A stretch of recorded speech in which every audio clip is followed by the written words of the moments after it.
Hi everyone. तर आज आपण वडापाव कसा बनवायचा ते बघणार आहोत. तर चला, त्यासाठी मी इकडे एक एक किलो इतके बटाटे घेतले असतील. त्याच्यापेक्षा थोडेसे कमी असतील. आणि मोठे मोठे बटाटे आपल्याला कट करून घ्यायचे आहेत. आणि छोटे बटाटे तसेच ठेवायचे आहेत. कारण काय होतं, छोटे बटाटे जास्त उकडले जातात आणि मोठे बटाटे उकडत नाही. त्यामुळे मोठे बटाटे मी कापून त्याच्यामध्ये ॲड केलेले आहेत आणि कुकरला शिजवून घेणार आहे. कुकर जोपर्यंत होता तोपर्यंत इकडे मी कोथिंबीर चिरून घेतलेली आहे आणि लसूणही सोलून घेत आहे. तर इकडे मी एक बारकी वाटी लसूण सोलून घेतलेला आहे आणि 3 ते 4 तुकडे आल्याचे घेतलेले आहेत. तर हे मस्तपैकी आपल्याला छान असं मिक्सरवर बारीक करून घ्यायचं आहे. याच्यामध्ये तुम्ही हिरवी मिरची टाकू शकता. तर इकडे मी मिठाचेच आम्हाला आवडतात त्यामुळे करणार आहे. तुम्हाला तिखट आवडत असेल तर तुम्ही त्याच्यामध्ये हिरव्या मिरच्याही ॲड करू शकता. आणि इकडे आपले बटाटे तोपर्यंत उकडले गेलेले होते. तर बटाटे जास्तही उकडायचे नाही आणि कमी उकडायचे नाही आहेत. तर 2 शिट्ट्या करून 5 मिनटं आपल्याला कुकरमध्ये शिजवून घ्यायचे आहेत. त्यानंतर इकडे आपण बटाटे सोलून त्याची फोडणी करून घेणार आहोत. तर त्यासाठी इकडे 2 ते 3 चमचे मी कढईमध्ये तेल टाकलेले आहे. 1 चमचा जिरे मोहरी आणि वाटलेले वाटण टाकायचं आहे आणि थोडीशी कोथिंबीर आणि चवीनुसार मीठ आणि 1 चमचा हळद मी इकडे ॲड केलेली आहे. आणि आपण जे बटाटे सोलून ठेवले होते ते हाताच्या साहाय्याने कुस्करून आपल्याला ॲड करायचे आहेत आणि व्यवस्थित असं त्यांना मिक्स करून घ्यायचं आहे. तर इकडे आपले बटाटाचं भरीत रेडी झालेलं आहे. तर शेवटी त्याच्यामध्ये मी थोडीशी कोथिंबीर ॲड केलेली आहे. तुम्ही कोथिंबीर तुमच्या चवीनुसार कमी जास्त करू शकता. इकडे कोथिंबीर मला जास्त आवडते त्याच्यामुळे मी जास्त क्वांटिटीमध्ये टाकलेली आहे.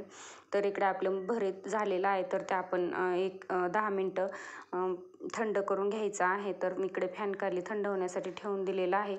तर इकडे आपण वडे तळण्यासाठी पीठ बनवून घेणार आहे. त्यासाठी मी इकडे 2 वाटी बेसन पीठ घेतलेलं आहे. त्याच्यामध्ये 1 चमचा हळद, चवीनुसार मीठ आणि 1 चमचा ओवा टाकलेला आहे. आणि थोडं थोडं पाणी करून आपल्याला जास्त घट्टही नाही जास्त पातळही नाही, व्हिडिओने दाखवल्याप्रमाणे आपल्याला पीठ करून घ्यायचं आहे. तर इकडं आपलं पीठ रेडी झालेलं आहे. तर इकडे फॅन खाली मी जे बटाट्याचं भरीत थंड होण्यासाठी ठेवलं होतं तेही व्यवस्थित असं थंड झालेलं आहे. आपल्याला असा टिक्कीचा आकार देऊन वडे बनवून घ्यायचे आहेत. तुम्ही गोल गोलही वडे करू शकता तुमच्या आवडीनुसार, तुम्हाला जसा शेप आवडत असेल तसा. तर मी इकडे गोल गोल वडे करून असे थोडेसे दाबून त्याला टिक्कीचा आकार दिलेला आहे.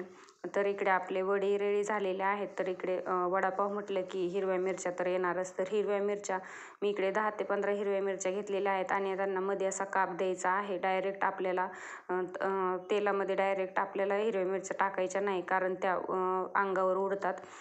तर इकडे मिरच्या बी बाजूला ठेवून दिलेल्या आहेत. तर इकडे आपण वडे करून घेणार आहोत. त्यासाठी मी टिक्की त्या बेसन पिठामध्ये डीप करून घेऊन आपल्याला इकडे तेलामध्ये सोडायचं आहे. तर मी इकडे तेल व्यवस्थित असं गरम अगोदरच करायला ठेवलेलं होतं. तर वडे बुडतील इतके तेल आपल्याला घ्यायचं आहे. तर तुमच्या अंदाजे तुम्ही हे तेल घेऊ शकता. तर इकडे थोडं थोडं आपलं जे टाकताना पीठ साईडला होतं तर ते आपल्याला तळलं की काढून घ्यायचं आहे, कारण वडे तळेपर्यंत ते करपून जातं. त्यामुळे आपल्याला हे थोड्या वेळानंतर जसं तळेल तसं काढून घ्यायचं आहे. आणि थोडेसे लाल होईपर्यंत आपल्याला वडे तळून घ्यायचे आहेत. तर इकडे आपले वडे व्यवस्थित असे तळून झालेले आहेत. तर मी इकडे काढून घेतलेले आहेत. तर गरम गरम तेलामध्येच आपल्याला ज्या कापून ठेवलेल्या हिरव्या मिरच्या होत्या त्या ॲड करून मस्त अशा तळून घ्यायच्या आहेत. खरपूस होईपर्यंत तळायच्या आहेत. तर इकडे गरम गरम तेलामध्ये तळल्यामुळे छान कडक अशा हिरव्या मिरच्या होतात. तर इकडे जे बेसन पीठ आपले उरलेले होते ते त्याच्या आपल्याला अशा हाताच्या साहाय्याने पीठ सोडून आपल्याला बुंदीसारखं करून घ्यायचं आहे. तर इकडे मी अर्धी वाटी लसूणही त्याच्यामध्ये ॲड केलेला आहे. तर याच्या आपण अशी मसालेदार मस्त चटकदार चटणी बनवणार आहोत. तर इकडे जी आपण बेसन पिठाची आणि लसणाची जी चटणी बनवतो त्याच्यामध्ये तुम्ही तुमच्या आवडीनुसार मसाले ॲड करू शकता. इकडे मी लाल तिखट, लसूण आणि हे जे बेसन पिठाचे आपण जे बुंदी करून घेतलेली आहे तीच ॲड केलेली आहे. तर इकडे आपल्याला खूप बारीक नाही आणि खूप मोठंही नाही अशी मिरची वाटून घ्यायची आहे. तर ही मिरची खायलाही खूप छान लागते. तर याच्यात तुम्ही लिंबूही पिळू शकता. तर इकडे मी हिरव्या मिरच्यांवर मीठ विसरले होते टाकायचं, तेही टाकून घेतलेलं आहे. आणि इकडे मी आता ताट लावून घेत आहे. हिरव्या मिरच्या, मिरची आणि वडे आणि त्याच्याबरोबरच पाव ठेवून घेत आहे. तर तुम्हाला आजची वडापावची रेसिपी कशी वाटली हे मला कमेंटमध्ये नक्की कळवा. आणि जर आवडल्यास एक लाईक करा. आणि तुम्हाला जर माझ्या रेसिपीज आवडत असतील तर आपल्या चॅनेलला सबस्क्राईब करा. तर भेटूया नवीन व्लॉगमध्ये. बाय.